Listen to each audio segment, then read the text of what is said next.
There are new developments in a story the Target 12 investigators have been tracking for months. We've learned Rhode Island has been slapped with an $800,000 fine for making a change in its contract with Deloitte. The builders of UHIP, which is the state's troubled online benefits system. Eyewitness News reporter Caroline Goggin is live in Providence tonight with the new details. Caroline? Well, Mike and Jen, some positive news came to the State House earlier today in the form of a $27 million credit from Deloitte to the state of Rhode Island regarding the UHIP debacle. But we're learning tonight that as some money may be coming in, another portion of money may be pouring out. This can't happen again, ever, ever, ever. A heated meeting of the House Oversight Committee. Members gathered Thursday to hear about the progress of the broken UHIP system. But the tone of the evening was overshadowed by anger and disappointment, as representatives claim they weren't informed of a hefty fine the state could now owe.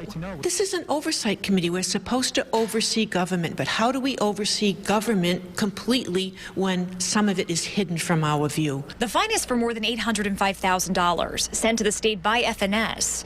This document we obtained states all contract amendments must be submitted to FNS, and that one between Rhode Island and Deloitte regarding UHIP wasn't. We did disclose this penalty just recently to a different part of the House, the fiscal staff, that asked for it in the context of caseload. So there's certainly no intent on withholding the information. Bean says this fine was levied on Governor Raimondo's administration last year and is currently undergoing an appeal.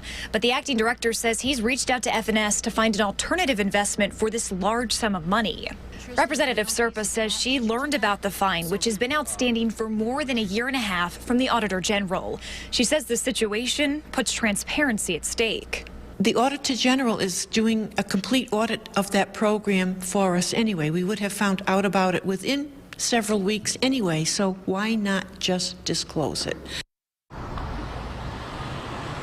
And the audit the representative is referring to is one the Auditor General is doing over DHS. Now, we asked Bean tonight whether he knows of any other outstanding fines or penalties regarding UHIP. He said he isn't aware of anything, but he's going to go back to the House fiscal staff. He's going to look through reports and see if there's anything else of note. Reporting live in Providence at the Mobile Newsroom, I'm Caroline Goggin.